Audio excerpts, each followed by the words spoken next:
Guys, nag-decide na ako sa buhay ko na lahat ng video dito sa cellphone ko i-upload ko kasi naman nakailang cellphone na yung tao na ito laging na-full. Ay hindi naman siguro pwede na kada full storage ng cellphone natin bibili tayo ng bago. Okay lang sana kung tig 5,000 lang yung cellphone kaso 30,000, 40,000, 50,000, 60,000, 70,000, milyones, charis.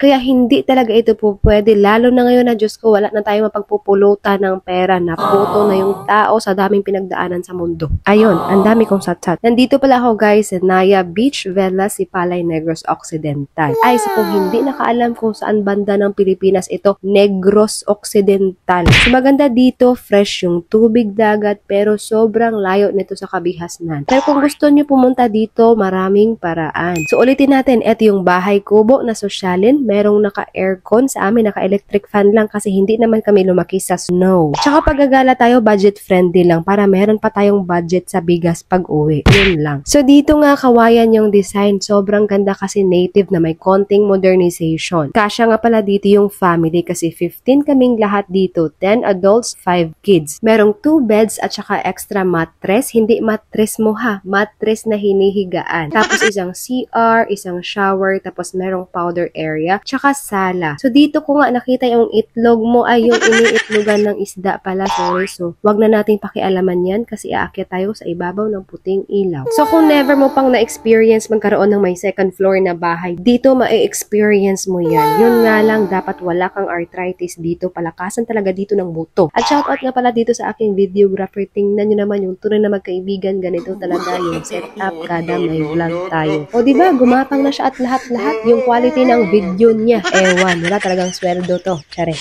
So yun nga guys, mukhang naging melay na tayo dito. So yun nga, kung matanda ka na, dun ka na lang sa may buhangin sa tabi ng dagat, magpaanod ka doon. Kasi hindi ka naman makaakyat dito. So, ganun nga yung pag-akyat mo dito, paunggoy style. And ganito nga yung setup sa itaas. So, naka-electric fan lang yan. Pero meron din namang naka-aircon na ganito. Mas mahal nga lang yung bayad mo. So, pagbaba mo dito, Diyos ko, ito yung pinakamahirap. Huwag kang kukurap kasi pag kumurap ka, baka imbis na sa dagat ka mag-swimming, dito ka sa sahig pupulutin. Oh my God. Tingnan nyo naman yan. So, kung sa tingin mo malakas naman yung tuhod mo, di umakyat ka dito. Pero kung hindi, ay i-survive mo yung sarili mo.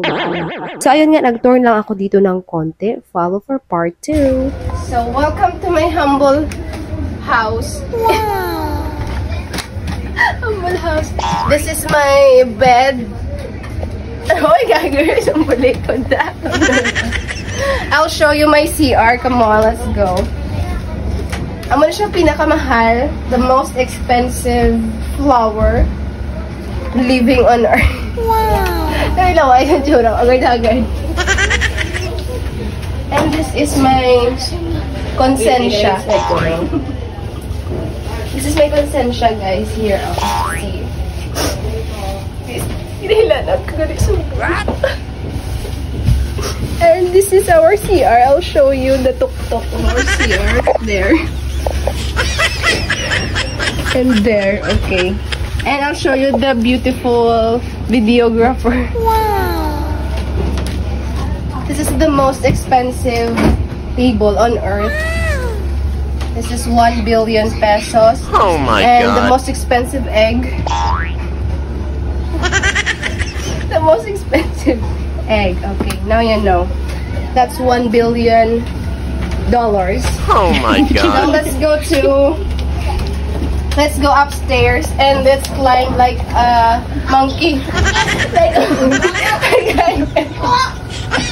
climb like a monkey.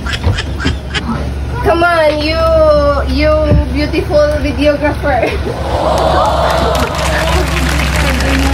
There's a lot of furniture here.